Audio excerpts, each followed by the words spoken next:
Hello my dear friends, how's it going? I'm Theriger and today I'm going to make another Rune remake. This time it is Thurisaz's turn, giving a little bit extra information to add to my previous old video on this rune. I'll try to be brief, unless of course I'm carried away. My apologies beforehand, if that happens. Thurisaz is the only rune I've made a completely different video about in the past, concerning its darker aspects. Of all the runes, this is perhaps the one that gives me a certain inspiration to explore even more. I'm not sure why though. In a sense, it calls to me this primordial impression or a more primeval aspect to it as a raw element of creation, and inspirational pulsation throbbing from the depths of the cosmos at the core of one's own spirit. The primitive ancestral vibrations, so subtle, but they are still there, as if underneath layers and layers of crumbling civilizations, still moving, flowing within the elementary foundations of the universe. I don't know how else to describe it. It's a fascinating rune. Of course, I'm speaking from a totally esoteric approach and not at all academic concerning this rune, but by now I think most of you already know that my take on these particular rune series is purely my own esoteric approach. For an academic study on the runes, I have another completely different folder in this channel. Anyway, let's get right into it. This is a rune connected to the giants, to the Thurisaz, as primal forces of chaos. We could say perhaps that it represents the extreme forces of the cosmos, still very much active, not only outside the reality of the orderly superficial existence of our material world, but within the very world itself, which in its core contains these primeval forces, this chaos kept within, which is the contained chaotic elements which are an underlying part of creation. It is the moving force that prevents stagnation, especially when there's a pre-established desire to create something that can be confined in order. But these primordial forces are always an element of surprise, often overlooked, often forgotten, because there's a sense of safety within order. However, these elements of chaos make it possible for evolution to carry its cyclical course. There may be a desire and even a plan, a pre-established plan, to create something within the boundaries of order, but these unpredictable extreme forces of chaos create new spaces, and unimagined and unintended circumstances may occur beyond the authority of orderly entities, even transcending the realms of extreme possibilities, thus establishing realities that could never be predicted or even designed or existed. Always an element of surprise which may bring about the absolute destruction of what is already known and familiar. But at the same time, it is not the end of hope and neither the end of life nor existence itself, but the discovery or perhaps the rediscovery of new beginnings, new lives, new existences which otherwise would never come forth if it were not by the expression of these chaotic forces, right? As I said, such forces are also capable of destroying everything we know and are familiar with, even what we love and care about. So such forces are obviously frightening. Perhaps we are able to get a better look at them through nature, when nature's fury and wrath awakens and there's great destruction in its path. It is frightening, as there's little we can do about it. We feel powerless, unable to act in any way. Perhaps all that we can do is try to run or hide or seek a way out far from nature's most extreme displays of power. And so it is frightening when we fall into the realization that there's no real pattern, there's no rationality, no moral, when nature's disasters create havoc. And so we are face to face with real giants of nature expressing their powers through extreme natural phenomena. But in such frightening situations, the harshest and hardest wisdom can be found, provided that we survive this, of course. So with Thurisaz present in a moment in our lives, or even within a cyclical situation of our lifetime, it surely is frightening when we are abruptly taken away from a place of safety, from a life of enjoyments and happiness, and we are all of a sudden thrown into a world of chaos and fear. Everything is out of place, things aren't right, there's injustice, there is chaos, there is death and destruction all around. Let's not overly romanticize this, because when we stand on a situation of utter chaos, it is hard to think and to act, and we often fall into despair. But with all our remaining forces, we must remember that this isn't the end of hope. It isn't the end of life, and certainly it will eventually settle down, and the new reality will be laid out. And whatever it may be, our newfound wisdom from extreme situations will be put to practice to avoid future disasters and destruction and unwanted death.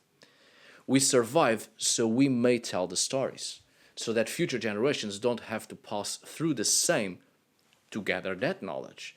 And so in a safe way, they become aware of the knowledge they can put to practice should it happen again. And perhaps this time with more efficiency and preventing harm, damage, and suffering as much as possible. We all pass through great struggles one way or another through our lives at some point. So shouldn't it be our duty to pass on that knowledge to others so that they may know how to act when similar circumstances may occur again? And I think this is also applicable to those who express themselves through works of magic. A shaman, as an example, just an example, is often seen as a figure which, in its many fields of expertise, is mostly understood as a figure specialized in healing, or at the very least, creating relationships in order to prevent, or rather to minimize, as much harm, damage, and death as possible. However, we don't talk much about the dark side of shamanism, nor do we talk much about the darker aspects implied in everything in life, for that matter. If a shaman knows how to cure, how to heal, perhaps we can assume that a shaman also knows how to curse. For how could a shaman know how to banish a curse or a spirit emissary causing harm if the shaman itself doesn't know how to create such conditions in the first place? Knowing the disease in order to find the appropriate elements to destroy it and achieve healing, or to find a cure.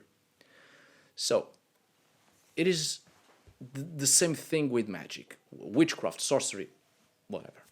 Pragmatic behaviors which we choose to create to express ourselves in a way that influences us and our surroundings, to provoke, to manifest a desire. How can we possibly create something beneficial if we do not understand how to create the exact opposite? We have to be acquainted with both order and chaos, because chaos we shall find in every aspect of nature. As such, we will know how to deal with it in the best way possible, to mitigate as much harm, damage, and death as possible, because we have the knowledge on how something less beneficial, or indeed harmful, and even malignant manifests itself and its effects, and how it can affect something, someone, or someplace. Knowing this, we shall be better prepared to recognize this and act accordingly. Knowing how to curse doesn't automatically make someone a bad person. Knowledge in itself isn't the problem. What makes someone a bad person or a good person are the processes in which we choose to express ourselves. There's a fine line between knowledge and putting to practice that knowledge. It is that fine line that holds the balance between order and chaos. Just because we know how to curse doesn't mean we have the right to do it, or even that we should unleash it upon someone just because we know how. Just the same way that just because we know a martial art doesn't mean that we can go looking for trouble and provoke people just to demonstrate those abilities, or even distributing violence just because we know how to fight. A martial art is foremost the ability to defend ourselves and defend others, not to attack.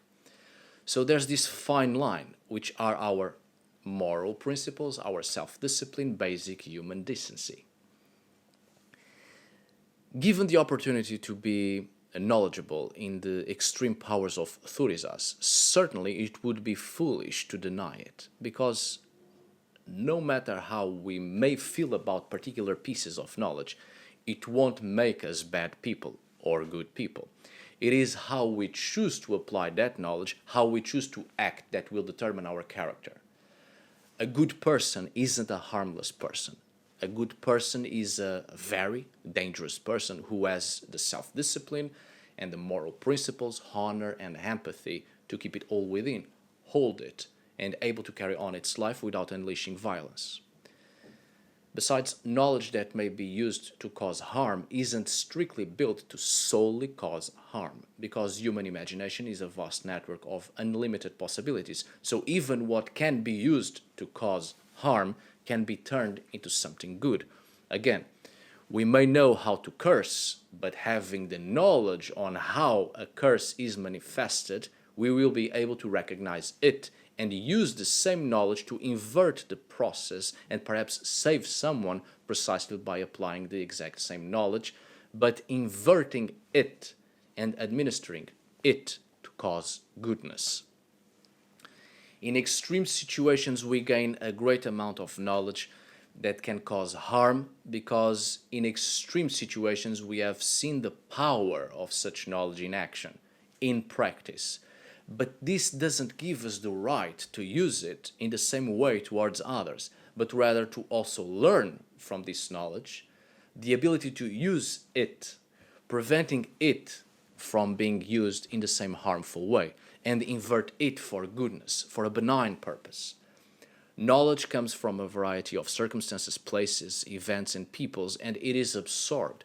But the most important lesson, I think, is building up our own character to achieve a consciousness with strong moral principles, honor, decency, empathy, and a sensibility that gives us the power, will, and intelligence to use knowledge for good and not selfish personal gain at the expense of others' lives. Just like the expressions of Thurisaz, there's always threatening and disruptive elements to the order of nature and life, elements that threaten our safety and security, and even happiness and love. Constant challenges that force us to evolve in the most brutal way. And if we survive such elements, we have knowledge to share, so that others may thrive and live better lives, precisely by having the knowledge of extreme chaotic elements, but knowing how to prevent them, how to contain them, or how to turn them to their favor and towards a greater good. In this way, Thurisaz, this rune, challenges our own moralities, because when face to face with adversity, we have the opportunity to show our true character, who we truly are, what our qualities are. In the moments of great adversity, when we often lose a rational and logical line of thought, we are pushed towards the primitivism of our survival instincts. It's in those moments that we either find that fine line between order and chaos, between rationality and insanity, between decency and immorality, between honor and ignorance, or we fall into disgrace and succumb into chaos, being carried away by forces that have proven to be stronger than our mental capacities. And after all, our character wasn't as strong as we believed. Perhaps that is a lesson in itself, a test to our character. And if we fail, perhaps we shall have a second chance to change and become better persons. Of course, depends on our failure and how deeply we fall into disgrace to the point of no return. The world is filled with hostile forces, perhaps even more so within the human society, where each individual presents a unique extreme manifestation of chaos, but also of order, but it is often unpredictable. It is certainly hard to be prepared for each adversity, each challenge, each threat. But as we live, and if we are sensible to the realities of our world, we shall gather knowledge, and there may come a time when we are unable to emerge victorious because we don't have the knowledge for it, or perhaps our character isn't as strong as we thought. But before that time comes, there are many challenges where we have found success. There are many adversities we have overcome, and we survived for as long as we could, put into practice all the knowledge we have gathered. and thus we have also built up our character. But we are as strong and resilient as we allow ourselves to be, if we are mindful on how the most destructive forces can be turned into something beneficial for us and for others. All right, my dear friends, that's it for today. I hope you have enjoyed it. Thank you so much for watching. See you on the next video. And as always, tá por aí. Thanks for today. Obrigado por hoje.